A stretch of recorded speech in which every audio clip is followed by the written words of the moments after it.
ጤና ይስጥልን የተከበራችሁ ተመልካቾቻችን ከሀገሬ ቴሌቪዥን ሳምንታዊው የስፖርት ፕሮግራማችን ተጀምሯል። በየሳምንቱ የምናቀርበው ፕሮግራማችን ዛሬ እንግዲህ በ13ኛ ሳምንት የእንግሊዝ ፕሪሚየር ሊግ ላይ ውይይት እናደርግበታለን። ሳምንቱ እንዴት አለፈ? 13ኛ ሳምንት እንግዲህ ብዙ ውጤቶችን አስመልክቶናል። ከዛ በተረፈ እንግዲህ ያልተጠበቁ እንደዚህም ጨዋታዎችን ተመልክተናል። ለሚቀጥሉት ደቂቃዎች አብረናችሁ ቆይታ የምናደርገው ይገደባባይና ቃለ ስላሴ ካሳይ አብረን ቆይታ እናደርጋለን። ቃል እንዴት ነው ብያለሁ። 13ኛ ሳምንት የእንግሊዝ ፕሪሚየር ሊግ እንግዲህ በሳምንቱ መጨረሻ ቀናቶች ተደርገው የተለያዩ ጨዋታዎችን አስመልክተውናል። ከብሬንትፎርድ እና ከበርንሌ ጨዋታ ጀምሮ እስከ እንደዚሁ ቼልሲ እና እስከ አርሰናል ጨዋታ ድረስ የተለያዩ ውጤቶች የተለያዩ ጨዋታዎችንም ተመልክተናል። በሳምንቱ አጋማሽ የሚደረጉ ጨዋታዎች አሉ። ሮብና ሐሙስ እንደዚሁ ማክሰኞ የሚደረጉ 14ኛ ሳምንት ጨዋታዎች አሉ። እንደው የለንደን ደርቢንም እንመለከታለን። ከዛ በፊት ተጠባቂ የነበሩት ጨዋታዎች መካከል ማንቸስተር ሲቲ ኢትሃድ ላይ ሊድስ ዩናይትድን አስተናግዶ 3-2 በሆነ ውጤት ማሸነፉ ይታወሳል። ከዛ ጨዋታ እንጀምረና ከዛ ደግሞ ወደ ማንቸስተር ሲቲ እንደዚሁ ማንቸስተር ዩናይትድ ወደ ክሪስታል ፓላስ፣ ዌስትሃም ሊቨርፑል፣ እንደዚሁም የመጨረሻው ለንደን ደርቢ የነበረው ቼልሲ አርሰናል እንመለከታለን። ማንቸስተር ሲቲ በፎደን ጎሎች ታጅቦ ወሳኝ የሚባል 3 ነጥብ ኢታር ላይ ማሳካቱ በጣም አሪፍ ነው ብዬ ገምታለሁ። አመሰግናለሁ። እንግዲህ በሳምንቱ እንዳልከው በሳምንቱ የተለያዩ ውጤቶች ተመዝግበዋል። በተለይ የእንግሊዝ ፕሪሚየር ሊግ ደግሞ ከሳምንት ሳምንት የትኛው ቡድን እንደሚያስጠልህ የማታውቅበት የትኛው ቡድን ሊያሸንፍ እንደሚችል የማትገምትበት እየሆነ መጥቷል። በተለይ በዘንድሮ የውድድር ዓመት ደግሞ ታላላቆቹን ክለቦች በትንንሾቹ ክለቦች እጅግ ሲፈተኑ እየተመለከትን እንገኛለን። በተለይ አሁን ማንቸስተር ሲቲም አስቀድሞም እንደተገመተው ሊድስ ዩናይትድ በዘንድሮ የውድድር ዓመት በጣም ደካማ ጉዞን እያደረጉ ከሚገኙ ክለቦች መካከል አንደኛው ነው። በተለይ ባለፉት ሳምንታት ደግሞ ከማሸነፍ የራቀ ቡድን መሆኑን ተከትሎ ማንቸስተር ሲቲ ያንን ጨዋታ በሜዳው ኢቲሃድ በቀላሉ ያሸንፈዋል ተብሎ የተጠበቀ ጨዋታ ነበር። 2-0 መምራት ችሎ ነበር ማንቸስተር ሲቲ። ነገር ግን የኋላ በተቆጠሩበት 2 ጎሎች እስከ 91ኛው ደቂቃ ድረስ 2-2 አቻ በመሆን ቀጥሎ ነበር። ሲቲ ነጥብ የሚጥልበት አጋጣሚ ተፈጥሮ ነበር። ነገር ግን ቅድም እንደገለጽከው የፊል ፎደን ተአምራዊ ብቃት ማለት እንችላለን የታየበት ጨዋታም ነበር። በጨዋታው ላይ የነበረው እንቅስቃሴ እጅግ አስደናቂ ነበር። ማንቸስተር ሲቲ እንግዲህ ባለፉት ጊዜያት በጣም ወጥ የሆነ አቋሙ የትኛው ነው ማንቸስተር ሲቲ የሚለው ነገር ለብዙዎች ጥያቄ እየፈጠረም ይመስለኛል። በተለይ ባሳለፍነው ሳምንት በ12ኛ ሳምንት ሴንት ጄምስ ፓርክ ላይ በኒውካስል ዩናይትድ መሸነፉ የሚታወስ ነው። ከዛ በኋላ ደግሞ እንግዲህ በአውሮፓ ሻምፒዮንስ ሊግም ፈታኝ የነበረ መርሃ ግብር እንደነበር ይታወሳል። ስለዚህ ማንቸስተር ሲቲ እውነት በዘንድሮ የውድድር ዓመት ወጥ ብቃቱ የትኛው ነው? አዲሶቹ ፈራሚዎች እስከ ነባር የቡድኑ ስብስብ ተጫዋቾች ጋር በሚገባ ተዋህደዋል የሚሉ በርካታ ጥያቄዎች የሚነሱበት ጉዳይ ሆኗል። ምክንያቱም አሰልጣኝ ፔፕ ጓርዲዮላ አዲስ ሀሳብ ለማስረጽ የፈለጉ ይመስላሉ ወደ ማንቸስተር ሲቲ ተጫዋቾች።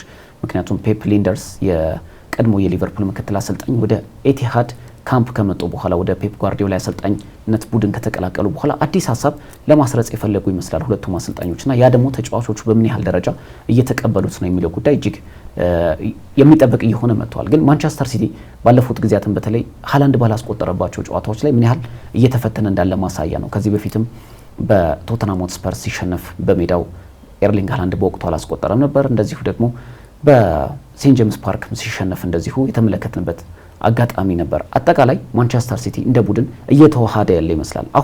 አሁናዊ ባለው አቋም ማንቸስተር ሲቲ ያን ያህል በትልቅ ደረጃ አስፈሪ ነው ላንለው እንችላለን። ግን የተጫዋቾቹ መንፈስ ከተዋሃደ አሰልጣኝ ፔፕ ጓርዲዮላ እንዲሁም ፔፕ ሊንደርስ በተጫዋቾቹ ላይ ሊያሰፍሩት የፈለጉትን ሀሳብ ካሰረጹ አዳዲስ ፈራሚዎችም ከቡድኑ ጋር የሚዋሃዱበት መንገድ በፍጥነት የሚሄድ ከሆነ ምናልባት ጠንካራው ማንቸስተር ሲቲ በቀጣይ ልንመለከት እንችላለን ብዬ አስባለሁ።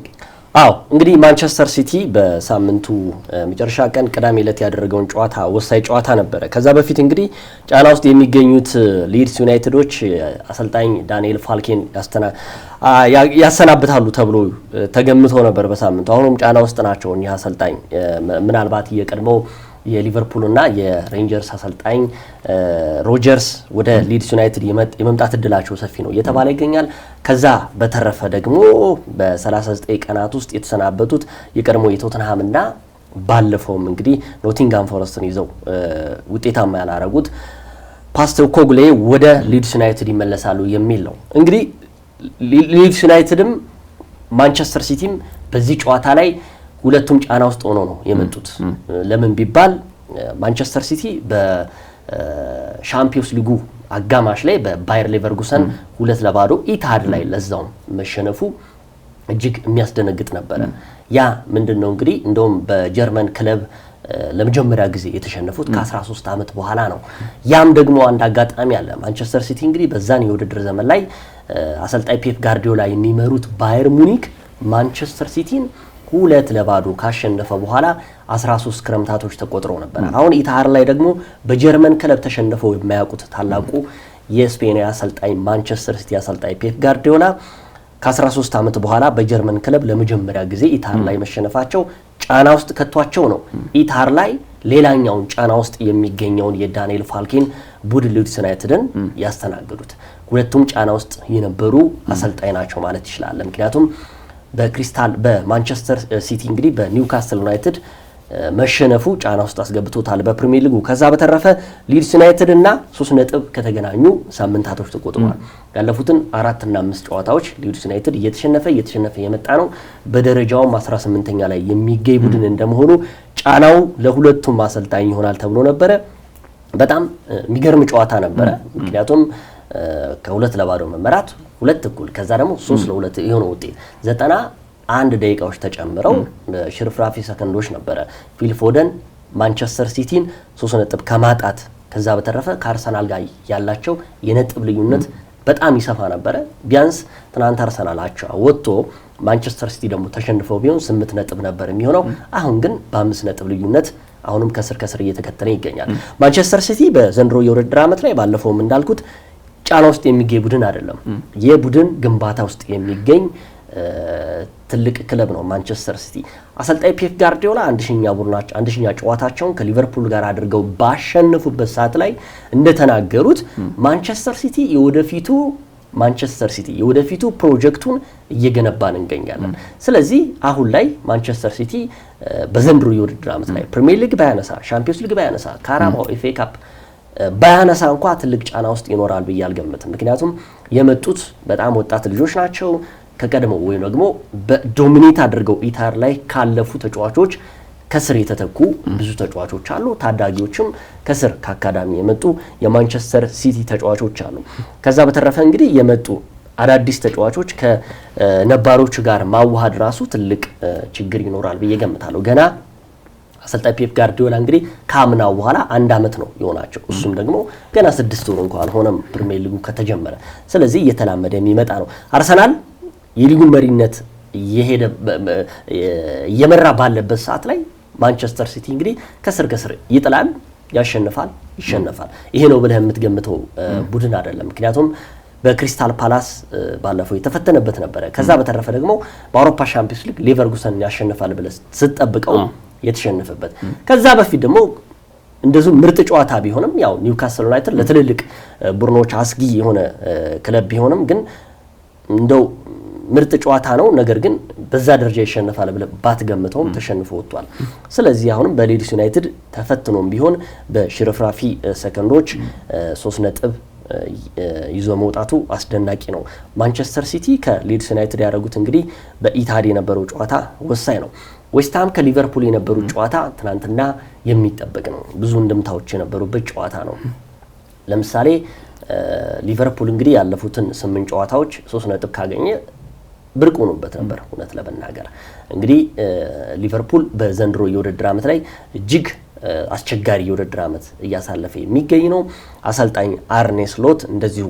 ይህም ደግሞ ያደረገው ኢትሃድ ነው አንፊልድ የትኛውን ቡድን በጣም የሚያስፈራ ለየትኛውም ተጫዋች በጣም ነርቨስ የሚያደርግ ትልቅ ደጋፊ ያለበት ስቴዲየም እንደመሆኑ መጠን በፒኤስቪ አይንዶቨን 4-1 መሸነፉ ብዙ ነገሮችን ቀይሮባቸዋል። ከዌስትሃሙ ጨዋታ በኋላ የአሰልጣኝ አርኔ ስሎት የወደፊት ቆይታ በጣም አስጊ ነበረ። እኛ አሰልጣኝ በዚሁ ከቀጠሉ መሰናበታቸው ምንም ጥያቄ የለውም የማይቀር ነው እየተባለ ነው። በዛ ቅጽበት ውስጥ ሆነው ዌስትሃምን ከመግጠማቸው በፊት አሰልጣኝ አርኔ ስሎት ከሊቨርፑል ባለ ሀብቶችና እንደዚሁም ስራ አስኪያጆች ጋር ጠለቅ ያለ ውይይት አድርገው ነበረ እየተባለ የሚገኘው የዌስትሃምንና ቀጣይ ሮብ የሚደረገውን የሰንደርላንድ ጨዋታ 3 ነጥብ አግኝተው 6 ነጥብ የማያገኙ ከሆነ ከቡድኑ እንደሚለዩ ነው የተነገረው። እሳቸው በተቃራኒ ደግሞ ከጨዋታው በፊት የተናገሩት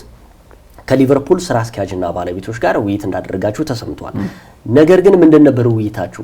ውይይቱ ፍሬያማ ነበረ። ግን እኔ ከመጣሁበት አንፊልድ ከደረስኩኝ በኋላ እስከ ባለፈው ድረስ የተወያየንባቸው ጉዳዮች ነው። አዲስ ነገር የለም። ፍሬያማ የሚባል ውይይት አድርገናል። ስለ መሰናበት ያወራነው ነገር የለም። ግን ጫና ውስጥ እንደነበሩ የትናንትና ዌስትሃም ዩናይትድን የገጠሙበት ጨዋታ ያሳብቃል። ምክንያቱም እኛ አሰልጣኝ አሁን ላይ ቢያንስ ከሁለቱ ጨዋታ 6 ነጥብ ማግኘት አለባቸው ተብሎ ገብቷል። ትናንት ተቸግረው ነበረ።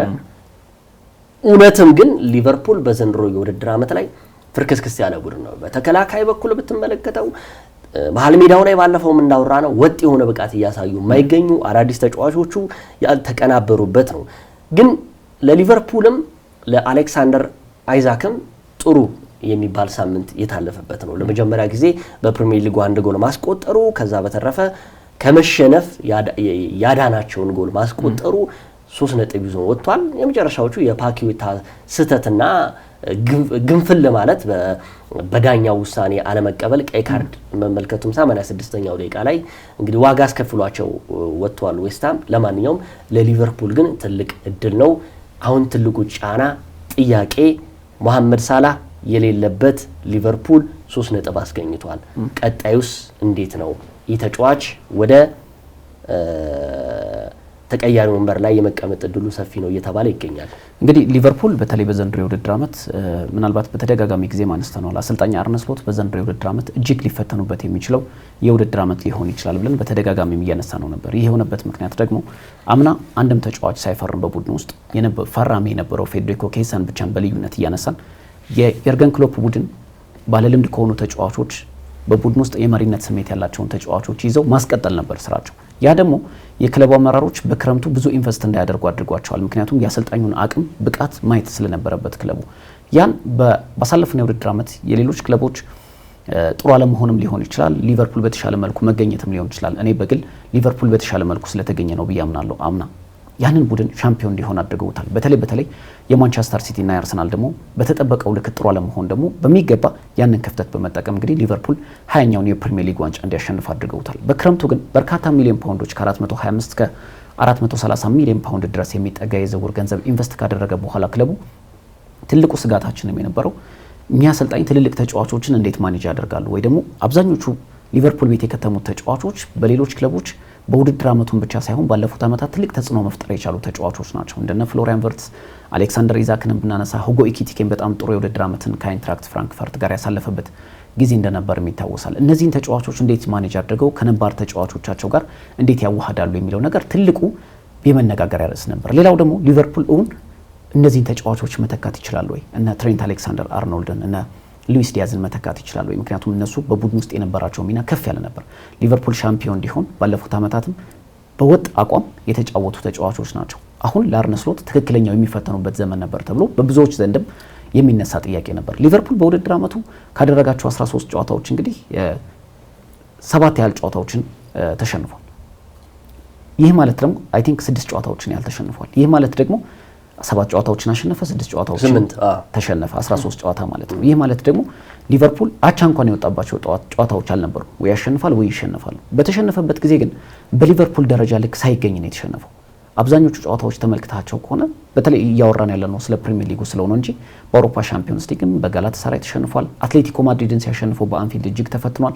እንዲሁም ደግሞ በፒኤስቪ አይንድሆቨን ደግሞ 4-1 ተሸንፏል። ይህ ለአሰልጣኝ አርነ ስሎት ትልቅ የማንቂያ ደወል ነበር ማለት ይቻላል። ያ የዌስትሃም ዩናይትድ ጨዋታ ለአሰልጣኝ አርነ ስሎት የአንፊልድ ቆይታቸው ትልቅ ሚና ነበረው ብዬ አስባለሁ። ቅድም እንደገለጽከው ይጌ ከክለቡ አመራሮች ጋር ሰፋ ያለ ግንኙነቶችና ንግግሮችን አድርገዋል። ነገር ግን ያንን ጨዋታ ባያሸንፉ ኖሮ በጣም አደጋ ውስጥ ይገቡ ነበር። አንደኛ ጨዋታው የሚያደርጉት በጣም ደካማ የውድድር ዓመትን እያሳለፈ ከሚገኘው ዌስትሃም ዩናይትድ ነው። ያው ጨዋታው በለንደን ስቴዲየም ቢሆንም ግን ያንን ጨዋታ 3 ነጥብ ማግኘታቸው ትልቅ እፎይታን የፈጠረ ይመስለኛል አሰልጣኝ አርነ ስሎት። በቀጣይ በእርግጥ ከባድ ጨዋታ ምናልባትም በውድድር ዓመቱ ትልቅ ክስተት እየሆነ የመጣው ቡድን ሰንደርላንድን በአንፊልድ የሚገጥሙ ቢሆንም የዌስትሃም ጨዋታ ማሸነፍ ግን ለሊቨርፑልና ለአርነ ስሎት ትልቅ ዋጋ ነበረው።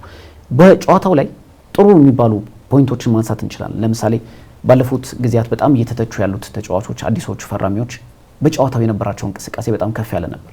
ፍሎሪያን ቨርትስ በእንቅስቃሴ ደረጃ በጣም ጥሩ የነበረበት አጋጣሚ ነበር። እንዲሁም ደግሞ አሌክሳንደር ኢዛክ የመጀመሪያ ፕሪሚየር ሊግ ግብ ማስቆጠሩ በቀጣይ ተነሳሽነትን እንዲፈጥርለት ያደርጋል ተብሎ ይጠበቃል። ሌላው ሊቨርፑል አሁንም ትልቅ አለመረጋጋት ውስጥ የሚገኝ ቡድን እንደሆነ በየጨዋታዎቹ እየተመለከተ ነው። እውነት ለመናገር ከሁሉም ክለቦች እንደውም በተሻለ እኮ ሊቨርፑል በዘንድሮው የውድድር ዓመት ትልቅ ጫና የሌለበት ክለብ ነው። እርግጥ ትልልቅ ፈራሚዎች ቢመጡም በአንዴ ግን ተዋህደው የፕሪሚየር ሊጉንም የአውሮፓ ሻምፒዮንስ ሊግን ዋንጫ ያሸንፋሉ ተብሎ አይጠበቅም። ግን አትሊስት በሁሉም የስፖርት ተንታኞችም ዘንድ እንዲሁም ደግሞ የእግር ኳስ መረጃዎችን ይፋ በሚያደርጉ ተቋማትም ዘንድ በዘንድሮ የውድድር ዓመት በአውሮፓ ሻምፒዮንስ ሊግም በፕሪሚየር ሊግም ቁጥር 1 ደረጃ ላይ ያስቀመጡት ሊቨርፑል መሆኑ በእያንዳንዱ ተጫዋች ላይ ከፍተኛ የሆነ የስነ ልቦና ጫና ፈጥሯል። ያ ደግሞ አሰልጣኙ ከተጫዋቾቻቸው ጋር ያላቸውን ውህደት በጣም ያበላሸው ይመስለኛል። አምና እንብዛም አልተጠበቀው። ምክንያቱም ሊቨርፑል ከ9 ዓመታት በኋላ አሰልጣኙን ተክቷል በሌላ አሰልጣኝ።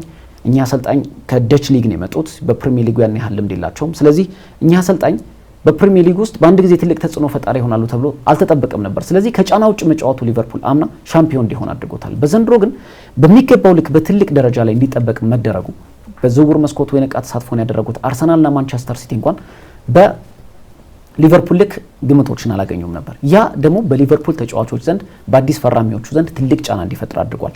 ሊቨርፑል ግን አሁን ማሸነፉ በቀጣይ ምናልባት ለተነሳሽነት ትልቅ ሊረዳው ይችላል። ሌላው አሁን 8ኛ ደረጃ ላይ ያለው 21 ነጥቦችን ሰብስቦ ይገኛል። በቀጣይ ሰንደርላንድ ነው የሚገጥመው። ይህን ጨዋታ ምናልባት ማሸነፍ ደግሞ ሊቨርፑል ወደ ቶፕ 5 ምንለው ከፍ ወዳለ ደረጃ ሊያሸጋግረው የሚችል ጨዋታ እንደመሆኑ ደግሞ እጅግ አጥብቆ የሚፈልገው ጨዋታ ነው። ግን አሰልጣኝ አርነ ስሎት አሁንም ምናልባት የዌስትሃም ዩናይትድን ጨዋታ ማሸነፋቸው ብቻ ሳይሆን በቀጣይ ቡድኑን ከዚህ የተሻለ ደረጃ ላይ ማስቀመጥ ስለሚገባቸው ግን አሁንም ትልቅ ጫና ውስጥ ያሉ ይመስለኛል። ምንም ጥያቄ የለውም። ሊቨርፑል በነገራችን ላይ ያው እንደው የውጤት ማጣት ጫና ውስጥ ቢገባም የቀድሞው የሊቨርፑል ሌጀንድ ጀራርድም ተናግሮታል። ሊቨርፑል አሁን ላይ የውጤት ቀውስ ውስጥ ሳይሆን ውጤት ማጣት ችግር ውስጥ ነው። ያው ልዩነቱ ምን እንደሆነ አልገባኝም ሲል የነበረው ግን በአጠቃላይ ሊቨርፑል ያለፉትን በርካታ ጨዋታዎች እየተሸነፈ መጥቷል። መሸነፍ ሲሉ ደግሞ ዝም ብሎ መሸነፍ 1-0 ምናምን አይደለም። 4 እና 3 ጎሎች የተቆጠሩበት ነው የገባው። ግን ሊቨርፑል እንደ ማንቸስተር ዩናይትድ ይሸወዳል ብዬ አልገምትም። የውጤት ማጣት ቀውስ ውስጥ ሲገባ አውቶማቲካሊ አሰልጣኝ የሚያሰናብትበት እድል ይኖራል ብዬ አልገምትም።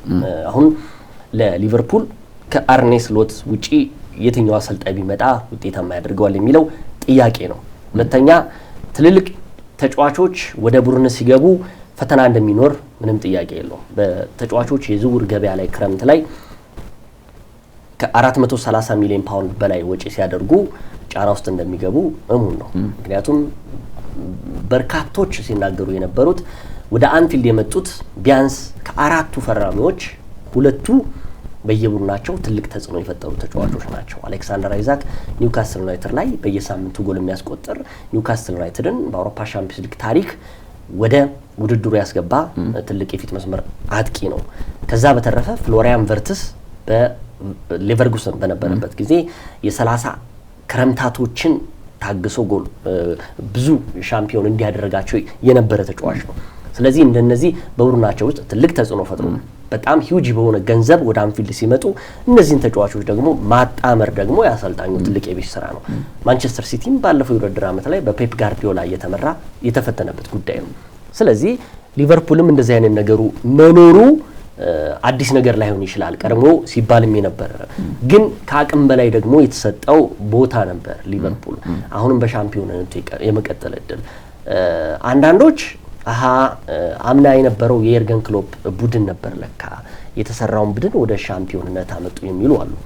ገሚሶቹ ደግሞ አሁን የለቀቁት ደግሞ እስከሚዋሃዱ ድረስ ነገሮች ትንሽ እንደጠበቁት ላይሆን ይችላል። ግን አሁንም የምናገረው ሊቨርፑል በሰንደርላንድ ቢሸነፍ ራሱ አሰልጣኝ አርኔ ስሎትን ያሰናብታል ብዬ አልገምትም። ምክንያቱም የቡድን ግንባታ ውስጥ ያለ ቡድን ነው። አሰልጣኝ ስትቀይር ደግሞ ሌላ ጫና ይመጣብሃል። ስለዚህ እንደ ዩናይትድ ፍርክስክስ እንዳትል ነገሮችን ሰብሰብ አድርገው እንደ ፔፕ ጋርድ ብልጥ ከሆኑ እንደ ማንቸስተር ሲቲ መታገስ አለባቸው ብዙ ፕሮጀክት ካላቸው። ነገር ግን አሁንም ትልቁ ጥያቄው አሰልጣኝ የርገን ክሎፕ ይምጡልን የሚሉ ብዙ የሊቨርፑል ደጋፊዎች እንዳሉ አርኔ ስሎትን ደግሞ እንመልከት። አሁን ደግሞ በተወሰነም በኩል የመሐመድ ሳላህ በሁለት አጋጣሚዎች ተጠባባቂ በሆነበት ጊዜ ካልተሳሳትኩኝ ጋላታሳራይን ባሸነፉበት ጨዋታ ላይ ቤንች ሆኖ ነበር። ከዛ በፊት የነበረውን ጨዋታ ተሸንፈው እሱም ቤንች አድርገው ሲገቡ ጎል አስቆጥረው ምርጥ ብቃት አሳይተው ወጥተዋል። ትናንትና ደግሞ ዌስትሃም ዩናይትድ ላይ አስቀምጠውት ነበር እሱ አሸንፈውበታል ስለዚህ አሁን የመሐመድ ሳላህና የሊቨርፑል ጉዳይ እንዴት እየተነሳ ነው ሊቨርፑል ካለ መሐመድ ሳላህና ሊቨርፑል ከመሐመድ ሳላህ ጋር ያለው ቁጥራዊ መረጃዎችን ስትመለከት ደካማ አጋጣሚ ሊሆን ይችላል ደካማው መሐመድ ሳላህ ያለበት ሊቨርፑል ሆናል ጠንካራው ደግሞ መሐመድ ሳላህ የሌለበት ሊቨርፑል ሆናል ስለዚህ እኛ አሰልጣኝ ምን አይነት ውሳኔ ወስናሉ ትናንትና ምንም ጥያቄ የለውም ስቡዝ ላይ ጥሩ ጊዜን ሲያሳልፍ ነበር ያ የሚሆነበት ምክንያት ቦታውን በጣም ስለተጠቀመበት ነው ለማንኛውም እንግዲህ የፊታችን ሮቡ ምሽት በአንፊልድ የሚያደርጉት የሰንደርላንድና የሊቨርፑል ጨዋታ የሚጠበቅ ነው ከምንም በላይ ትናንትና ደግሞ ሌላው ተጠባቂ የነበረው ጨዋታ የነበረው የክሪስታል ፓላስ እና የማንቸስተር ዩናይትድ ጨዋታ ነው አርብ ዕለት ስንገልጸው ነበር ይህ ጨዋታ ሁለቱም ተመሳሳይ ፎርሜሽን የሚጠቀሙ አሰልጣኞች ናቸው ማን ሊያሸንፍ የሚችለው በ90 ደቂቃ የሚወሰን ጨዋታ ነው አሰልጣኝ ሩበን አሞሪም እኔ ስለ የነበረው ጉዳይ ነው ሌሎቹ 3-4-2-1 የሚጠቀሙ ብዙ አሰልጣኝ ባይኖሩም ፕሪሚየር ሊግ ውስጥ ለምሳሌ ዶሚኔት ያደረጉ አንድ አሰልጣኝ አሉ እሳቸውም ኦሊቨር ግላስነር ናቸው እሳቸው ክሪስታል ፓላስን ይዘው ውጤታማ ሲያደርጉት የሩበን አሞሪምን ፎርሜሽን ይዘው ነው ስለዚህ ባለፈው ምስል የነበረው የተጫዋቾች ብቃት ወይም ደግሞ የተጫዋቾች ኳሊቲ አለመኖር ነው እንጂ የሳቸው ፍልስፍና አለመስራት እንደመሆኑ ትናንት ባሳየ ይችላል 2-1 ከመመራት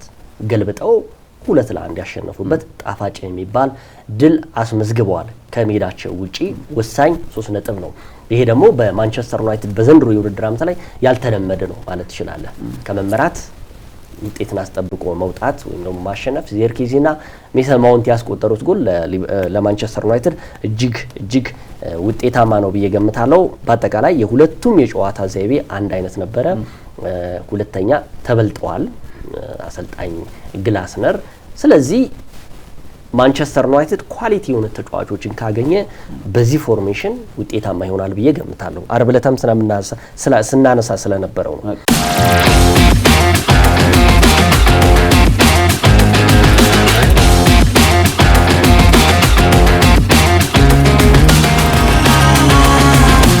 ማንቸስተር ዩናይትድ ከባድ ጨዋታ ነው ያሸነፈው ማለት እንችላለን ምክንያቱም ክሪስታል ፓላስ በሰለስት ፓርክ ሲጫወት ለትልልቅ ቡድኖች እንዴት ፈታኝ እንደሆነ ይታወቃል ቅድም እንደገለጽከው የአሰልጣኝ ኦሊቨር ግላስነር የሶስት ተከላካዮች ያጫወት መንገድ ለታላላቅ ክለቦችን ፈታኝ ነው በተለይ ምክንያቱም በሚጠቁበት ወቅት 5 ተከላካይ ሆኖ ስለሚጫወቱ ደግሞ እነሱ ላይ ግብ ማስቆጠር በጣም ፈታኝ እንደሆነ ይታወቃል ግን ማንቸስተር ዩናይትድ በ12ኛ ሳምንት የሊጉ መርሃ ግብር በጣም ያልተጠበቀ ሽንፈት ገጥሞት እንደነበር ይታወሳል በተለይ በመጀመሪያዎቹ ደቂቃዎች ላይ ጋና ከበቀይ ካርድ ከወጣ በኋላ ማንቸስተር ዩናይትድ በርካቶች እንደሚያነሱት ሐሳብ አለ እኔም መስማማለሁ እዚህ ላይ ምክንያቱም አሰልጣኙ ወዲያው የማጥቃት ባህሪ ያላቸውን ተጫዋቾች በማብዛት ኤቨርተንን የበለጠ መፈተን ነበረባቸው ተብሎ ነበር ነገር ግን በዛም ፎርሜሽን ባሰቡት ሐሳብ ቀጥለው እንግዲህ ያንን ሽንፈት ገጥሟቸው እንደነበር ይታወቃል በክሪስታል ፓላስ የነበረው ማንቸስተር ዩናይትድ በጣም የተሻለ ማንቸስተር ዩናይትድ ያየነበት ነበር በርግጥ በመጀመሪያዎቹ ደቂቃዎች ላይ በክሪስታል ፓላስ የበላይነት ቢወሰድበትም ከረፍት በኋላ ግን ጨዋታውን የተቆጣጠሩበት መንገድ ስትመለከት በጣም አስደናቂ ነበር ማለት እንችላለን እርግጥ ድፍረት የተሞላባቸው ውሳኔዎችም አሰልጣኝ ሩበን አሞሪም የሚወሰኑበትም ቢሆን በጨዋታው ግን ያንን ጨዋታ ማሸነፍ ለአሰልጣኝ ሩበን አሞሪም እንዲሁም ለተጫዋቾቹ ትልቅ ዋጋ ነበረው ምክንያቱም ባሳለፍነው ሰኞ እንግዲህ ባልተጠበቀ መልኩ ቅድም እንደገለጽ ነው ኤቨርተን መሸነፋቸው ከመጡበት ባለፉት 5 ጨዋታዎች ላይ 3 አሸንፈው 2 አቻ ያወጡበት ነበር በጥሩ መነሳሳት የነበሩበትን መንገድ ኤቨርተን ውሃ ቸልሶበት ነበር በኋላ ላይ ግን ወደ አሸናፊነት የተመለሱበት መንገድ ደግሞ በጣም ጥሩ ነው ይህ ደግሞ ማንቸስተር ዩናይትድ በጥሩ ለውጥ ላይ እንዳለ ማሳያ ነው ምክንያቱም ዩናይትድ ባለፉት ጊዜያት በተከታታይ በተሸነፈበት ጊዜም እንደዚሁ ከሳምንት ጨዋታዎችን ለማሸነፍ ከባድ ፈተና ውስጥ ሲገባበት የነበረበት አጋጣሚ ነበር ያ በክሪስታል ፓላስ ጨዋታ ላይ አልሰራም ማለት እንችላለን ያውም ከመመራት ተነስተው ያስቆጠሯቸው ግቦች ናቸው ሌላው ዩናይትድ በዘንድሮ የውድድር ዓመት ከቆሙ ኳሶች ልክ እንደ አርሰናል ሁሉ በጣም አስደናቂ ጥንካሬን እያስመዘገቡ ይገኛሉ በዘንድሮ የውድድር ዓመት አርሰናል 10 ኳሶችን ከቆሙ ኳሶች ከፍጹም ቅጣት ምት ውጭ ያስቆጠረ ሲሆን ማንቸስተር ዩናይትድ ደግሞ በክሪስታል ፓላስ ያስቆጠረው ሜሰን ማውንት ጨምሮ 9ኛ ጎላቸውን አስቆጥሯል ይህ ሌላኛው የግብ ማግኛ መንገድ ሆኖላቸዋል ምክንያቱም ማንቸስተር ዩናይትድ አሁን ላይ በፊት መስመር ማጥቃት በኩል ላይ በጣም እየተቸገረ የሚገኝ ቡድን እንደሆነ ይታወቃል ሌላው በጨዋታው ላይ መልካም ነገር አየን የምንለው ጆሹዋ ዚርክዚ እንግዲህ ከ26 ጨዋታዎች በኋላ ወደ ግብ አስቆጣሪነት መመለሱ ነው ይህ ማለት ደግሞ ማንቸስተር ዩናይትድ አሁን በማጥቃት ሂደት ውስጥ በክረምቱ ያስፈረመው ቤንጃሚን ሴስኮ ለሳምንታት ከሜዳ እንደሚርቅ የተገለጸበት አጋጣሚ አለ። ዩናይትድ አሁን በአማራጭነት ብቸኛ ማለት እንችላለን በፊት መስመር አጥቂነት መጫወት የሚችለው እሱ ነው። እርግጥ እንደነ ማቲያስ ኩኛ፣ ብሪያን ቤሞ በሐሰተኛ 9 ቁጥር መጫወት የሚችሉ ተጫዋቾች ቢሆኑም እዛ ቦታ ላይ ግን ይህ ተጫዋች ግብ ማስቆጠሩ በቀጣይም ጨዋታዎች ላይ ወደ በራስ መተማመኑ እንዲመለስ ሊያደርገው ይችላል። እርግጥ በኤቨርተን ጨዋታ ላይም በቋሚነት እንዳሰለፉት ይታወሳል። ደግሞ ማሰለፋቸው በክሪስታል ፓላስ ተጫዋቹን ግብ ማስቆጠሩ ሌላኛው ግብአት ሊሆን ይችላል ብዬ አስባለሁ ለቡድኑ። ሌላው አንድ በልዩነት የተመለከትኩት ደግሞ ብሩኖ ፈርናንዴዝ በተለይ ከረፍት በኋላ ቡድኑን ወደ አሸናፊነት ስነ ልቦና እንዲመለስ የመራበት መንገድ እጅግ አስደናቂ ነበር። ተጫዋቾች ሲያነሳሳበት የነበረበት መንገድ እጅግ አስደናቂ ነበር። በቁጥራዊ መረጃዎችም ብሩኖ ፈርናንዴዝ በጨዋታው ላይ ትልቅ አይነተኛ ሚናን ተጫውቷል። ለዛም የጨዋታው ኮከብ በመባል የሚመረጡ ይታወሳልና ማንቸስተር ዩናይትድ ያንን ጨዋታ ማሸነፉ በጣም ትልቅ ዋጋ ያለው 3 ነጥብ ያገኘ ነው። አሁን ከሊቨርፑል ጋር በግብ ክፍያ በልጦ በአንድ ግብ ክፍያ በልጦ እንግዲህ 7ኛ ደረጃ ላይ ተቀምጧል። ይህ ማለት ደግሞ በቀጣይም አሁንም ማንቸስተር ዩናይትድ በጥር የዝውውር መስኮት ስንለው የነበረው አሰልጣኙም እያነሱት የሚገኘው አሁን የአፍሪካ ዋንጫ እየመጣ ነው። ወሳኝ ተጫዋቾቻቸውን በመስመር የሚጫወቱ ተጫዋቾቻቸውን ያጣሉ።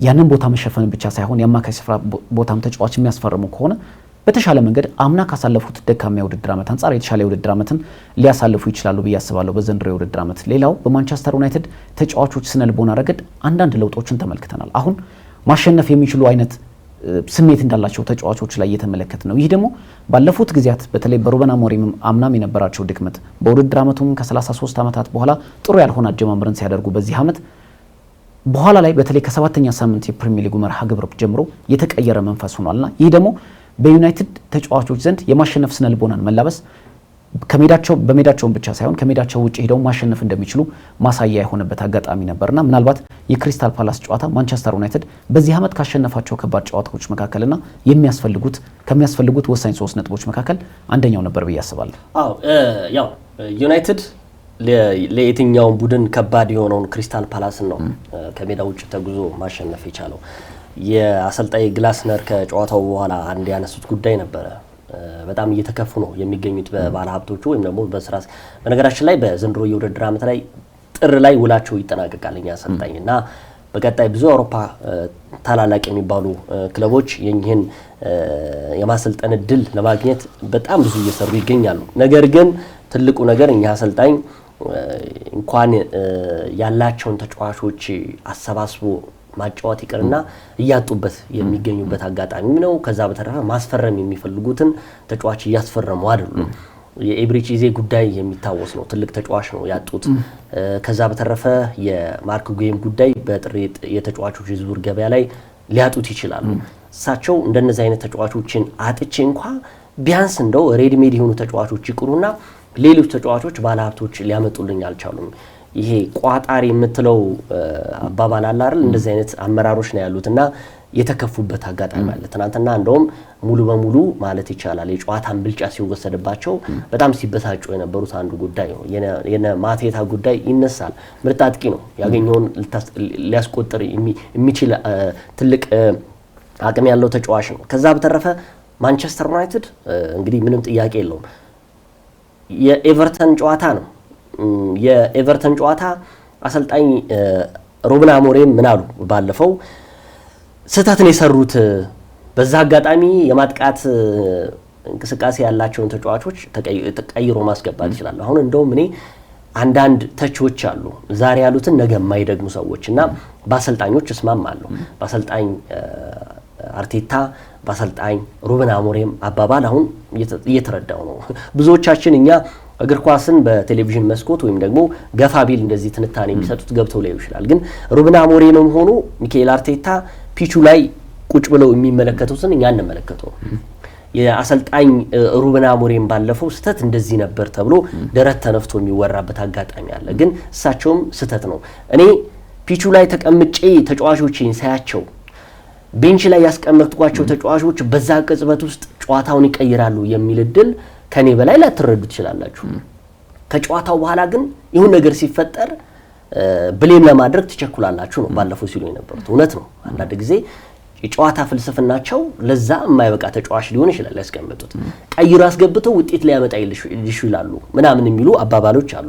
ባለፈው አሰልጣኝ ሚካኤል አርቴታም እንደዚህ ሲታሙ ስለነበር ነው እኔ ነኝ የማውቀው አንተ የሚሉበት አጋጣሚ አለ። ተናደዋን ባለፈው የኢብሬች ኢዜ መቀየር ለሰንደርላንድ ትልቅ እንቅፋት ነበረ በዛ ጨዋታ ነጥብ የጣሉበት ጨዋታ ላይና እንዴት ኢብሬች ኢዜ እኔ ነኝ የማውቀው አንተ እውነት ነው አንዳንድ ጊዜ ስታየውና አሰልጣኞች ላይ የሚመጡ ትችቶች በተለይ የቀድሞ ተጫዋቾች የሚያመጡ ትችቶች ጫና ያበረታል ግን ያን የተቋቋሙ የመጡ አሰልጣኝ ናቸው ሩበን አሞሪም ከፋም ለማም የሚገርም ውጤት ነው ይዘው የወጡት በቀጣይ በኦልትራፎርድ የኑኖ ስፒሪቶ ሳንቶን ዌስትሃም ዩናይትድን ያስተናግዳል በጣም ከባድ ጨዋታ ነው ምክንያቱም በሊቨርፑል ለባዶ መሸነፉ ብቻ ሳይሆን በወራሽ ቀጠና ውስጥ መኖሩ ራሱ ይፈትናቸዋል ብዬ በአጠቃላይ እንግዲህ የክሪስታል ፓላስ እና የማንቸስተር ዩናይትድ ጨዋታ በጥቂቱ ተመልክተናል እጅግ ሲጠበቅ የነበረው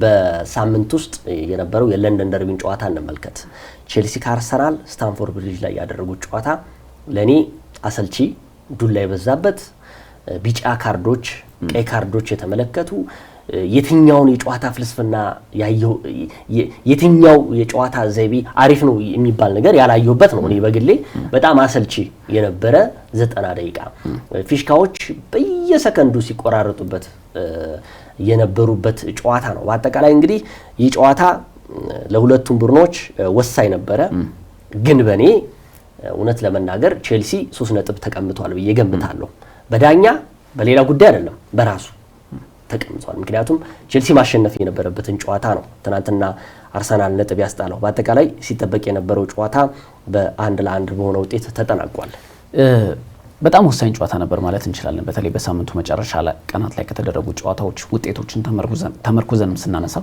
በተለይ ሁለቱም ክለቦች በዘንድሮው ውድድር ዓመት በጥሩ ጉዞ ላይ የሚገኙ ክለቦች ናቸው ሌላው ደግሞ የለንደን ደርቢ ጨዋታ ከመሆኑ በተጨማሪ ሁለቱም ክለቦች ያላቸው የነጥብ ልዩነት 6 ብቻ መሆኑ ደግሞ ጨዋታው የበለጠ አጓጊ እንዲሆን አድርጎታል እርግጥ እኔ የቼልሲና የአርሰናል ጨዋታ በቅርብ ዓመታት ውስጥ የለንደን ደርቢነቱ ትንሽ ስሜቱ እያጣብኝ መጥቷል በምናልባት በልዩነት እንደውም ትላንት የተመለከትነው ጨዋታ በተሻለ መልኩ የደርቢነት አይነት ስሜት ነበረው ምክንያቱም ባለፉት ጊዜያት ለምሳሌ አሁን አርሰናል በትልቅ ደረጃ ላይ የሚጠሩለት ደርቢዎቹ ቶተንሃም ሆትስፐርስና አርሰናል ብዙ ጊዜ ተጫዋቾች ሲቀያየሩ አትመለከትም ያላቸው ጥላቻ አሁን በዛ ልክ እንደነገሰ ነው እንደውም አንዳንዶች ቶተንሃም ሆትስፐር በአመት ውስጥ ለሁለት ጨዋታ ነው የሚዘጋጀው ይሉታል ለሆም እና አዌይ ደግሞ በሜዳውና ከሜዳው ውጭ ለአርሰናል ለመግጠም እንደሚባለው ሁሉ ባለፉት ጊዜያት የቼልሲና የአርሰናል የደርቢነት ስሜት ጠፍቶ ነበር በተለይ ባለፉት 5-6 ዓመታት ማለት እንችላለን ምክንያቱም እርግጥ ዝውውሩ የጀመረው አስቀድሞ በነ ጆዜ ሞሪኖ ጊዜም ከናሽሊ ኮል ጊዜ በልዩነት ትልቅ የመነጋገሪያ ርዕስ የነበረው ከዛ ጊዜም በኋላም ቢሆን ግን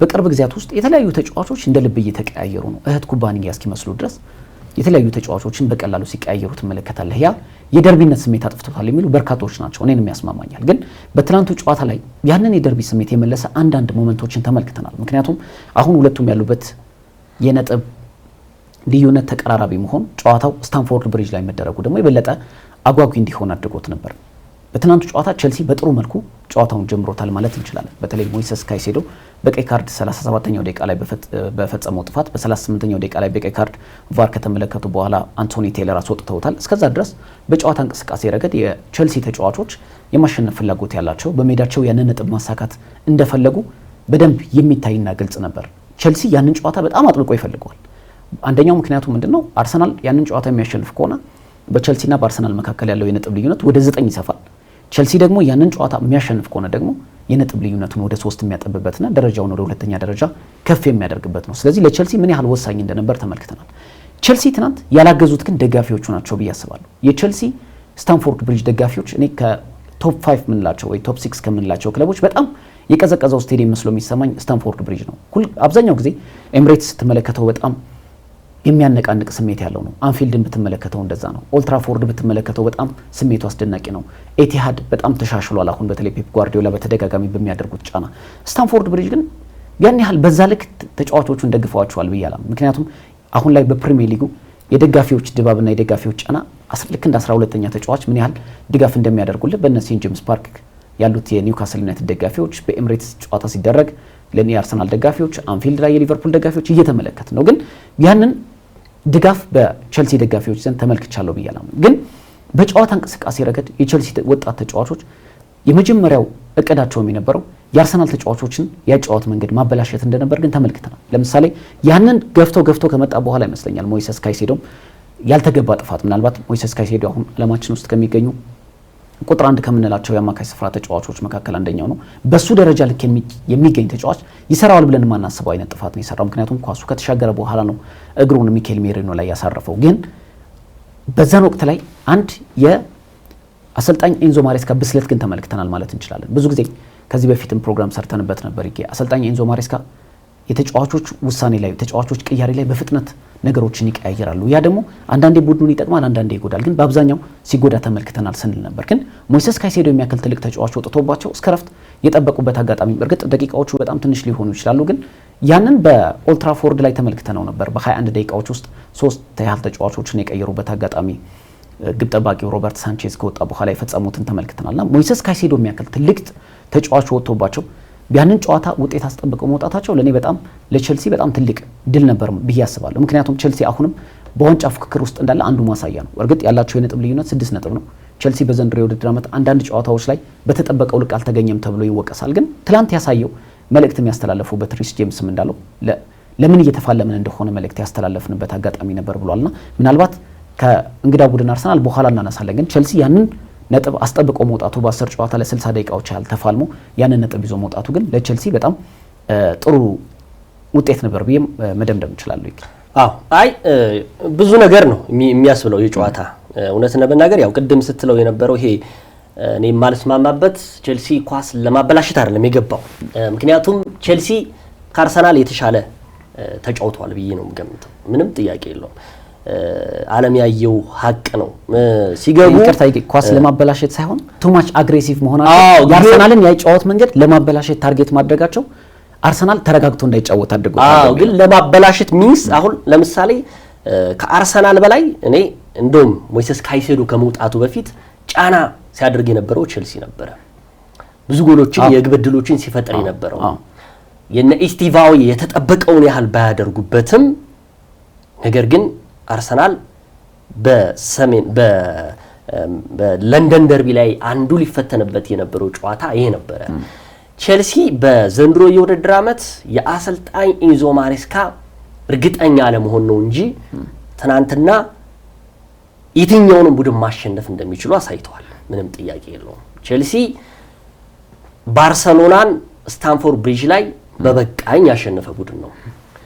አርሰናልን ማስተናግዶ አሁን ትልቁ ጥያቄ የሞይሰስ ካይሴዶ በቀይ ካርድ መሰናበት ለቼልሲ ትልቁ ዋጋ አስከፍሎታል። ቼልሲ ሞይሰስ ካይሴዶ ባይወጣበት ምን አይነት ቼልሲ ነበር ሊሆን የሚችለው? ምክንያቱም በ10 ተጫዋቾች ያን ያህል ተቋቁሞ እንደውም እኔ ይከላከላል ብዬ ስገምት ጭራሽ አንዳንድ ጊዜ በጨዋታው መሃል ላይ ጨዋታው ይወስድህና እንዴ ቀይ ካርድ ማን ነበር የወጣበት ትላለህ። አርሰናል ነው ቼልሲ ትላለህ። ይሄን ያህል ነው ዶሚኔት አድርገው የተጫወቱት። ሁለተኛ ቢጫ ካርድ ወይ ቀይ ካርድ እንደሚኖረው ብዙ ቢጫ ካርዶች እንደሚኖሩት ቀይ ካርዶች እንደሚኖሩት 6ኛው ደቂቃ ላይ ተመልክቻለሁ። ያንን ኮኮሬላ በሳካ ላይ የሚፈጽማቸው ስህተቶች ይሄ ጨዋታ በጣም ዱሽም የበዛበት እንደሚኖር ተስፋ አድርጌ ነበረ። 6 ያህል ቢጫ ካርዶች ተመልክተዋል። 7 ቢጫ ካርዶች አሉ። ከ7ቱ አርሰናል 6ቱን አግኝቷል። እንደዚሁም ቼልሲ የኮኮሬላ ጉዳይ የመጀመሪያው ቢጫ ካርድ የተመለከተ ነው። ከዛ በተረፈ ሞይሰስ ካይሴዶ ቀይ ካርድ መመልከቱ ነው ዋጋ አስከፍሎታል ቼልሲ። ብዙ ጎሎች የሚቆጠሩበት ይመስለኝ ነበር። ክፍት የሆነ ጨዋታ ነበረ። ግን አሁንም 100% መናገር የምችለው ሞይሰስ ካይሴዶ ባይወጣ 3 ነጥብ ይዞ የሚወጣው ቼልሲ ነበረ ከጨዋታ ብልጫ ጋር ምንም ጥያቄ የለውም። ቼልሲ ግን ትልቁን የ3 ነጥብ እድል ያጣበት የዚህ ተጫዋች በቀይ ካርድ መውጣት አንዱ ሆኖ የጨዋታ ብልጫውን ስትመለከተው አይ ቲንክ 38% ቼልሲ ተበልጧል። 62% ደግሞ አርሰናል የበላይነቱን ይዞ ነበር። ቢሆንም ግን አሰልጣኝ ኤንዞ ማሬስካም ሪስ ጄምስም ከጨዋታው በኋላ የተናገሩት አንድ አይነት አባባል ነው። በ10 ጨዋታ ማሸነፍ ለምደነዋል። ባለፈውም ቀይ ካርድ ተመዝግቦባቸው አሸንፈዋል። ሁለተኛ አሁንም የቼልሲ ትልቁ ስህተት እያልኩኝ ያለሁት ተጫዋቾቹ ታጋሽ አለመሆን ቀይ ካርዶች እየተመዘዙበት ነው። ነገር ግን የተመለከትኩት እስከዛሬ ግን ቼልሲ አንዱ የሚታማበት የነበረው የተጫዋቾች ልምድ አለመኖር እየተባለ ነው። ይህን ፉርሽ ያደረጉበት 2 ጨዋታዎችን ተመልክቻለሁ። ልምድ ያለውን ባርሰሎናን በአውሮፓ ሻምፒዮንስ ሊግ ላይ ልምድ ያለውን ትልልቅ ተጫዋቾች ሌዋንዶውስኪን የያዘውን ቼልሲን ማሸነፋቸው ልምድ እያጎለበቱ ነው እነዚህ ተጫዋቾች የሚል። ሁለተኛ በእንግሊዝ ፕሪሚየር ሊግ ሳይሆን በአውሮፓ መድረክ ላይ ትልቅ ተፈሪ የሆነውን አርሰናልን ትንንሾቹ ልጆች ያሉበት ማሸነፍ እንደሚችሉ ማሳያ ነው። ስለዚህ ቼልሲ ምንም ጥያቄ የለውም በአሰልጣኝ ኢንዞ ማሬስካኔ አሁንም ባለፈው ማርብለት ተናግሬዋለሁ። ይሄ ተስፋ ይሄ ምንድነው እርግጠኛ የማትሆንባቸው አሰልጣኝ ናቸው። ለምሳሌ አሁን ትናንትና አርሰናልን እንደዛ ይዘው አቻ ወጥተዋል አይደል? ቀጣይ የሚያደርጉትን ጨዋታ እርግጠኛ አትሆንበትም፣ ሊሸነፉ ይችላሉ። የቼልሲ ትልቁ ድክመትም ብለው እንደዚህ ነው። ከዛ በተረፈ ግን ቼልሲ አሁንም ማንንም ማሸነፍ እንደሚችል አሳይቷል። ምክንያቱም አርሰናል ባለፈው ስንልበት ነበር እኮ ባየር ሙኒክን አሸንፏል፣ ማንንም ማሸነፍን ይችላል። ቶተንሃምን በሜዳው አሸንፏል፣ ማንንም ማሸነፍ ይችላል። ስለዚህ ቼልሲም አሁን ትልቁን አርሰናልን በ10 ተጫዋቾች ፈትኗል። ከዛ በተረፈ እንደውም የትኛው ነው ቀይ ካርድ ይወጣበት እስከምትልበት ደረጃ ድረስ ቼልሲ ውጤታማ ነው ብዬ ገምታለሁ። በአጠቃላይ ግን ቼልሲ ወሳኝ የሚባል 3 ነጥብ ማሳካት የሚችልበትን ውጤት አጥቷል። 1 ነጥብ ይዞ መውጣት ለአሰልጣኙም ለተጫዋቾችም ትንሽ ደብሯቸዋል። ምንም ጥያቄ የለውም። ጎል ለማስቆጠር ችግር ነው፣ ግን ቢሆንም ይበል የማያሰኝ ነው። የካይሴዶና የዴክላን ራይስን የሁለቱን ፍልሚያ እናያለን ብለን ስንገምት በ38ኛው ደቂቃ ላይ በሰራው ስህተት መውጣቱ ጨዋታው ተበላሽቷል። ግን በጣም አዝግ የነበረ ጨዋታ ነው። ለኔ በዘንድሮ የውድድር ዓመት ላይ የአርሰናልን ጨዋታ ብዙዎቹን ተመልክቻለሁ፣ የቼልሲንም እንደዚሁ ተመልክቻለሁ። ግን በጣም ጥሩ ያልሆነ ጨዋታ የነበረ ነው ሲጠበቅ የነበረው። ግን አርሰናል ተፈትኗል። የአርሰናልን መመልከት እንችላለን። ከቼልሲ ጋር እንደውም በተያያዘ የቅድም ከብስለት ጋር ያያያዝከው በጉልህ ያየሁት ነገር ነበር። ምክንያቱም የቼልሲ ተጫዋቾች በተለይ እኛም ሁሌ የምናነሳው እዚህ ስብስብ ውስጥ ባለልምድ ተጫዋቾች እዚህ ቡድን ውስጥ ከተካተቱ ቼልሲ የተሻለ ተፎካካሪ መሆን ይችላል። ምክንያቱም አብዛኞቹ ወጣት ተጫዋቾች በጣም አቅም ያላቸው ተጫዋቾች ናቸው። ግን እነዚህን መምራት የሚችሉ ባለልምድ አይነት ተጫዋቾች በቼልሲ ልክ የተቀረጹ ተጫዋቾች እዚህ ቡድን ውስጥ ቢመጡ ቼልሲን ወደ ተሻለ ደረጃ ያሻግሩታል ስንል ነበር። ግን አሁን ከጨዋታ የቼልሲ ተጫዋቾችን በጣም እየበሰሉ እንደመምጣታቸው ጌም ማኔጅመንት ላይ ያላቸው ብስለት ከጊዜ ወደ ጊዜ እያደገ መምጣቱ የተመለከትንበት ነው። ቅድም ባርሴሎናን ያሸነፈበትን መንገድም በግልጽ የታየበት ነበር። በነገራችን ላይ ሊቨርፑልንም በአንፊልድ ያሸነፈበት አጋጣሚ በልዩነት የምናነሳበት ነው። ብዙዎች አሰልጣኝ ኤንዞ ማሬስካ ላይ የሚያነሱት የትልልቅ አንዳንድ ሰዎች አሉ የትልልቅ ጨዋታዎች አሰልጣኝ አይደሉም የሚሏቸው፣ ግን ትልልቅ ጨዋታዎችን አሸንፈው ደግሞ አስመልክተውናል። በክለብ ወርልድ ካፕ ጀምሮ አሁንም በዘንድሮ የውድድር ዓመት በፕሪሚየር ሊጉ ያደረጉት እንቅስቃሴ ይህን ብዙም የሚያሳምን ጉዳይ አይደለም። ግን አንዳንድ ለምሳሌ አሁን በትናንቱ ጨዋታ ላይ ወደ አርሰናል ከማለፋችን በፊት ግን ስቲቭ ዊሊያን ጨዋታ ላይ መቆየት ነበረበት ብዬ አምናለሁ። አንደኛው አብዛኞቹ የአርሰናል የኋላ መስመር ተጫዋቾች በቢጫ ካርድ የታጀቡ ነበሩ። ስለዚህ አንድ ተጫዋች 2 ተጫዋች ለመቀነስ አሁን ላይ በቼልሲ ስብስብ ውስጥ በኢስቴቫኦ ልክ ድሪብል የሚያደርግ ተጫዋች አለ ብሎ መገመት ማንሳት በጣም ከባድ ይመስለኛል። ምክንያቱም ተጫዋቹ የአንድ ለአንድ ግንኙነቶች ላይ በጣም ድንቅ ክህሎት ያለው ተጫዋች ነው። ከኳስ ውጭ ያለው ፍጥነቶች በጣም አስገራሚ ናቸው። እርግጥ አሰልጣኙ በኋላ ላይ በአሌሃንድሮ ጋርናቾ ቢተኩትም ያንን ቦታ ላይ ለመሸፈን ተጫዋቹ ለመሞከር ተገዷል። ምክንያቱም ፔድሮ ኔቶ ስለተመለሰ ወደ ቦታው። ግን ኢስቴቫኦ ዛ ቦታ ላይ ቢቆይ ምናልባት የተሻለ ሊሆን ይችላል ብዬ አስባለሁ። በተለይ ከካርድ አንጻር ለመመልከት ማለት ነው። ወደ አርሰናል ስንመጣ አርሰናል በዘንድሮ የውድድር ዓመት ከአውሮፓ ከሚገኙ ጠንካራ ስብስብ ከያዙ ክለቦች መካከል አንደኛው ቢሆንም በበርካታ ጉዳቶች እየተፈተነ ስለመሆኑ ትንሽ እየዘነጋ ነው ይመስለኛል። ምክንያቱም በዘንድሮ የውድድር ዓመት አውሮፓ ውስጥ ከሚገኙ ክለቦች ልክ እንደ አርሰናል ጉዳት የፈተነዋል ብዬ አላምንም። እርግጥ ሌሎች ክለቦችም አሉ። ለምሳሌ ቶተንሃም ሆትስፐርስን ብናነሳ እንደነ ኩሉሴቭስኪ፣ ጄምስ ማዲሰን የመሳሰሉ ተጫዋቾች ተጎድተውባቸዋል። ማንቸስተር ሲቲን ብናነሳ ከአዲስ ፈራሚዎቹ እነ ራያን ሸርኪ ወደ ጨዋታ እስከተመለሱበት ድረስ እንደነ ሮድሪ ወሳኙ ተጫዋች በጉዳት አጥቷል።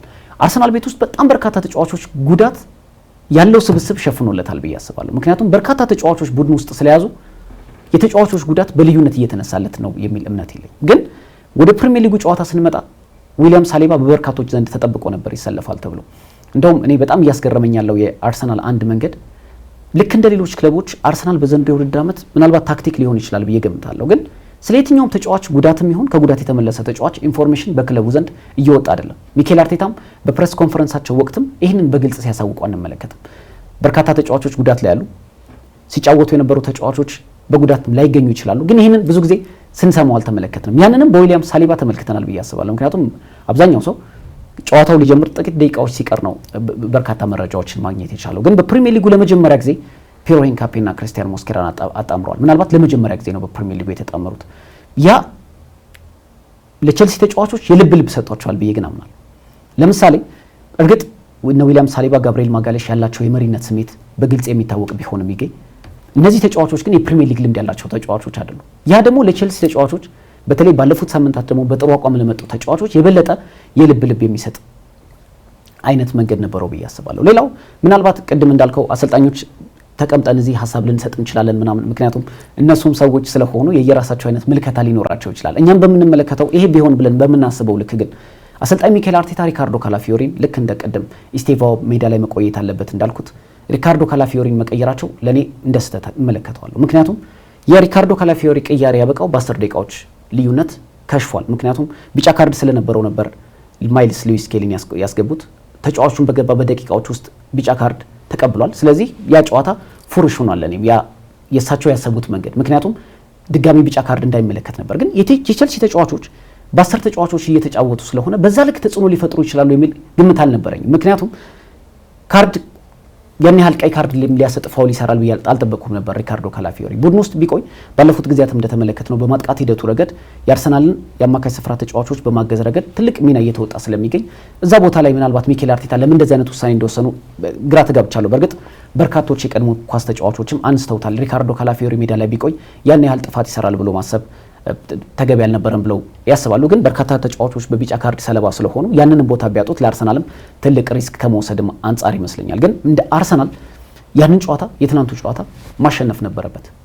ምክንያቱም 3 ነጥብ ልክ እንደዚህ አይነት ድል ቼልሲ በጥሩ አቋም ላይ የሚገኝ የክለቡ ቁጥር 1 አይን የሆነው ሞይሰስ ካይሴዶ ወጥቶለት ይህንን ጨዋታ ለማሸነፉ በጣም አስገርሞኛል። ቼልሲ በተሻለ የስነ ልቦና ደረጃ ላይ ነበር ማለት እንችላለን። የቼልሲ ተጫዋቾች ቀይ ካርድም ከወጣባቸው በኋላ ሳይዘጉ ነው የተጫወቱት። ለማሸነፍ ፍላጎት እንደነበራቸው ማሳያነት ነበርና አርሰናል የነጥቡን ጋፕ ለማስፋት ግን ይህንን እድል አለመጠቀሙ ትልቅ ዋጋ ያስከፍለዋል ብዬ አስባለሁ። ያው የማጠቃለያ ሀሳባችን እንግዲህ አርሰናል ምንም ጥያቄ የለውም ትናንትና ይፈተናል ተብሎ ነበረ፣ ተፈትኗል።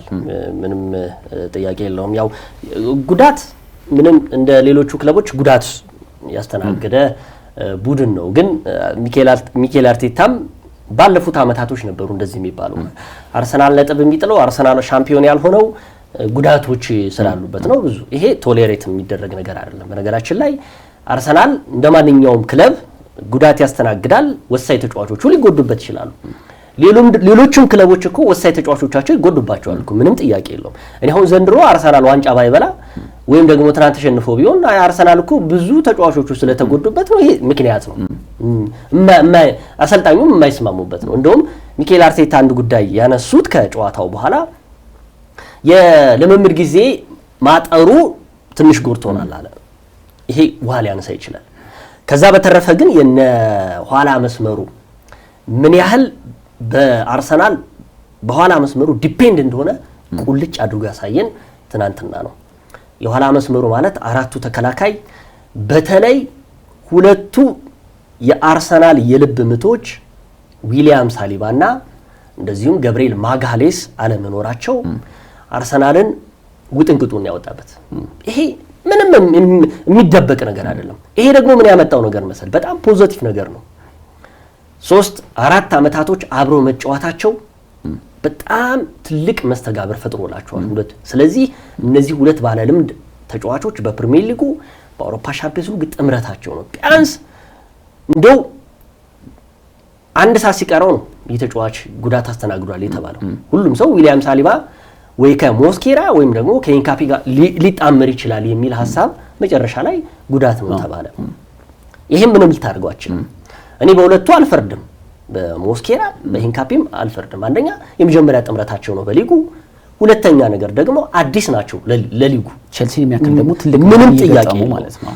ግን የኋላ መስመሩ አለመረጋጋት ነበረው ትናንትና። ያ መሰረቱ ደግሞ ትልልቆቹ ተጫዋቾች አለመኖራቸው። ከቆመ ኳስ ብዙ ጎሎችን የሚያስቆጥረው አርሰናል እነ ዊሊያም ሳሊባ እና ጋብሪኤል ማጋሌስ አለመኖራቸው ተቆጥሮበታል። አርሰናል ራሱ ይሄ ራሱ አስደናቂ ነው እኮ ሳሊባ ያስቆጠረው ጎል እኮ ከኮርና አርሰናል እኔ አላስታውሰውም አሁን ጎል ከኮርና ሲቆጠርበትና ይሄ ራሱ ትልቅ በሁለቱ ምን ያህል ጥገኛ እንደሆነ በተከላካዩ። ከዛ በተረፈ ግን ትናንትና አርሰናል በጣም የጨዋታ ብስለት አለመኖሩ ዋጋ አስከፍሎታል። በፕሪሚየር ሊጉ ላይ ብዙ ልምድ ያላቸው ተጫዋቾች በቼልሲ ልምድ የሌላቸው ተጫዋቾች ይሄ ነርቨስ እየሆኑ ቢጫ ካርድ የተመለከቱበት በጣም የሚያስቅም የሚያናድድም ነው። ምክንያቱም ቢያንስ ትናንትና በእርግጠኝነት መናገር የምችለው ከአርሰናል የኋላ አራቱ ተጫዋቾች ውስጥ አይ ቲንክ ካልተሳሳትኩ ቲምበር ብቻ ነው ቢጫ ካርድ ያላየው እንጂ ሶስቱም አይተዋል። አራተኛውን ተቀይሮ የገባው ሉዊስ ኪሊም እንደዚሁ ቢጫ ካርድ ደግሞ ሲሊ የሆነ ቢጫ ካርድ ሲመለከቱ አሁን ሪካርዶ ካላፊዮሪ ሬስ ጀምስ ላይ የፈጸመበት ቢለቀው ምንም ሊያመጣ ይችል ነበር። ግን እንደዛ አይነት ሲሊ የሆነ ስህተት ሲሰሩ የቢጫ ካርዶች መብዛታቸው አርሰናልን ዋጋ አስከፍሎታል። አርሰናል እንደውም እኔ ወይ ካይሴዶ ቢኖር ይሻል ነበረ። አንዳንድ ጊዜ ምን አይነት ቡድኖች አሉ መሰለ ቀይ ካርድ የተመለከተበት ቡድን ይቀርና ቀይ ካርድ ያልተመለከተበት ቡድን ጫና ውስጥ ይገባል። ያ ማለት እንግዲህ ጎል የማስቆጠር ጨዋታውን ተቆጣጥሮ የማሸነፍ ስሜት ውስጥ ሲገቡ ወይም ደግሞ ያ የሚፈልጉት ካይሴዶን ማርክ የሚያደርገው ተጫዋች ባዶ ሲሆን ማንጋ ልጫዋት የሚል ሐሳብ ውስጥ ሲኖር ደግሞ ጫና ውስጥ ይበረታል ብዬ ገምታለሁ። በአጠቃላይ ግን ትናንትና አርሰናል ያልተጠቀመበት እድል ነው። 3 ነጥብ ማግኘት የሚገባው ቡድን ነው፣ ምንም ጥያቄ የለውም። አርሰናል አሁንም 100% የማሸነፍ የዋንጫ ግስጋሴ ውስጥ የሚሄድ ቡድን ነው። ትናንት እኮ የአርሰናል ስህተት እያልን የአርሰናል እንደዚህ ቢሆን ነበረበት እያልን የምናወራው እኮ ከብዙ ችግሮቹ ጋር ነው ቼልሲን የገጠመው፣ ምንም ጥያቄ የለም። ከወሳኝ ተጫዋቾቹ ከዛ በተረፈ ልምድ ከሌላቸው ተጫዋቾች ጋር አጣምሮ መሄዱ ነው። በአጠቃላይ እንግዲህ ቀጣይ በሜዳው ደግሞ ብሬንትፎርድን ያስተናግዳል። ቼልሲም ደግሞ ከሜዳው ውጪ ተጉዞ ጫና ውስጥ የሚገኘው ሊድስ ዩናይትድን የሚገጥምበት ጨዋታ የሳምንቱ አጋማሽ ተጠባቂ ጨዋታዎች ነው። አዘለም አቀፈም አርሰናል በዘንድሮ የውድድር ዓመት ላይ የትኛውንም ቡድን ማሸነፍ የሚችል ቡድን ነው፣ ምንም ጥያቄ የለውም። ይሄ ምንም ወደ ኋላ የምትለው ነው። ግን ትናንትና ከልምድ አንጻር ልትለው ትችላለህ የሁለቱ ተከላካዮች ነርቨስ የመሆን ቢጫ ካርዶች ቶሎ መመልከት። ከዛ በተረፈ ግን የአጥቂዎቹ የገብርኤል ጄሱስም እንደዚሁም ደግሞ የሪካርዶ ማን ነው ከሃይቨርትም መመለስ ትናንትና ገብቶ ቢጫ ካርድ የተመለከተው ዩኬሬሽም እንደዚሁም ኦዲጋርድም ራሱ መምጣቱ ጥሩ ነው፣ ምንም ጥያቄ የለውም። በአጠቃላይ ትናንት አርሰናልም 3 ነጥቡን ይፈልገው ነበረ፣ ቼልሲም 3 ነጥብ ይፈልግ ነበር፣ ግን ተከባብረው ተለያይቷል። ወሳኝ ጨዋታ ነበር፣ ግን ያን ያህል ደግሞ የምጠብቀው አልነበረም። ለአርሰናል ክስረት ነው ብዬ ነው የምገምተው። በትልቅ መድረክ የሚጠበቅናቸው በተለይ ዙቤሜንዲ አሁን በጨዋታው እንቅስቃሴው የነበረው ሚና በተጠበቀው ልክ አልነበረም። ባሳለፍነው ሳምንት ሃትሪክ የሰራው በሰሜን ለንደን ደርቢ ኤቨሬ ኤዜም በትልቅ ደረጃ ላይ የምንጠብቀው አይነት ተጫዋች ነበር። በወቅቱ የአርሰናል ተጫዋቾች በጣም ደፋር ነበሩ ለማለት ያስቸግራል፣ አልነበሩም። ምክንያቱም ከዛ በላይ የምንጠብቅባቸው ከዛ በላይ በጣም ፐርፎርም ያደርጋሉ ለምንጠብቃቸው ተጫዋቾች በልክ አልነበሩም። እንደውም በልዩነት ካነሳን ዴክላን ራይስ ነው። በጣም በብሎክም ደረጃ ተጫዋቾችን በማነሳሳትም ረገድ የተለያዩ ኳሶችን በመንጠቀም ረገድ በጣም የተሻለ ተጫዋች የነበረው ያ ነው። ግን አርሰናል አሁንም ያለው የስኳድ ዴፕስ በውድድር ዓመቱ ልዩነት ፈጣሪ ሊሆንለት ይችላል ብዬ ገምታለሁ። ምክንያቱም አሁንም የ5 ነጥብ ልዩነት ማለት ከማንቸስተር ሲቲ ጋር ቀላል ነጥብ አይደለም። በ13ኛ ሳምንት በ5 ነጥብ ልዩነት መምራት ማለት በጣም ትልቅ ጋፕ ነው ብዬ አስባለሁ። ምክንያቱም 2 ጨዋታ ነው ከቼልሲም ጋር እንደዚሁ በ6 ነጥብ። ግን አሁንም የአርሰናል ተጫዋቾች በዘንድሮ የውድድር ዓመት ትልቅ ጫና ውስጥ እንዳሉ ግልጽ ቢሆንም ከሁሉም ክለቦች በላይ የአርሰናል ተጫዋቾች ግን ከፍተኛ ጫና ውስጥ እንደወደቁ የምታውቀው የትላንቱ የስታንፎርድ ብሪጅ ጨዋታ እንደነበር በግልጽ ይታይ ነበር። ምክንያቱም ቼልሲ በቅርብ ጊዜያት እየተሰራ ያለ ቡድን ነው። አምና በዋንጫዎች ታጅቦ አሳልፏል፣ አንስተነዋል በተደጋጋሚ ጊዜ። ክለብ ወርልድ ካፕ፣ ኮንፈረንስ ሊግ አሸንፎ ቻምፒዮንስ ሊግ ተመልሷል። በዘንድሮ የውድድር ዓመት ጥሩ ጉዞን እያደረገ ነው። አርሰናል ዋንጫ ካነሳ ረጅም ዓመታት ተቆጥሯል። ስለዚህ ይህንን ዋንጫ በዘንድሮ የውድድር ዓመት አርሰናል ካጣው፣ በዚህ ስብስብም ካጣ የተጫዋቾች ጉዳት ብቻ ምክንያት ይሆን ያልከው ምክንያት አይሆንም ያልከው 100% እኔም የምደግፈው ሐሳብ ነው። ምክንያቱም ይህ እንዳይፈጠር ይመስለኛል በእያንዳንዱ ቦታ ላይ የሚገራርሙ ዝውውሮችን ፈጽመው ቡድኑን በተሻለ መልኩ ያጠናከሩት ብዬ አስባለሁ። ልክ ነው፣ ምንም ጥያቄ የለውም። አርሰናል ያው እንግዲህ ፍጹም ነው እያልን ስለምናወራው አርሰናልን እንጂ ትናንትና አሁን እኮ አቻ እኮ ነው የወጣው። ግን አክት እየተደረገ ያለው እንደተሸነፈ አድርገው ነው። ይሄን ያህል ነው እንግዲህ ምን ያህል አርሰናል ያው ትልቅ ቡድንም ስለተገነባበት ከዛ በተረፈ አርሰናል ተፈትኖ በጣም ተበልጦ ምናምን ተብሎ አቻ ወጥቶ እንደተሸነፈ ነው አክት እየተደረገ ያለው። ግን ትልቅ ቡድን መሆኑንም አንዱ ማሳያ ምንም ጥያቄ የለውም። ለማንኛውም የተከበራችሁ ተመልካቾቻችን ስትከታተሉት የነበረው ሳምንታዊው የሀገሬ ስፖርት ፕሮግራማችን ይህንን ይመስል ነበር። ይገደብ አባይና ቃለ ስላሴ ካሳይ አብረናችሁ ከመላው የስቱዲዮ ፕሮግራም አዘጋጆችና ባልደረቦቻችን ጋር ቆይታ አደረግን። ሳምንት በሌላ ጉዳይ እንመለሳለን። እስከ ሳምንት መልካም ሳምንት ይሁንላችሁ።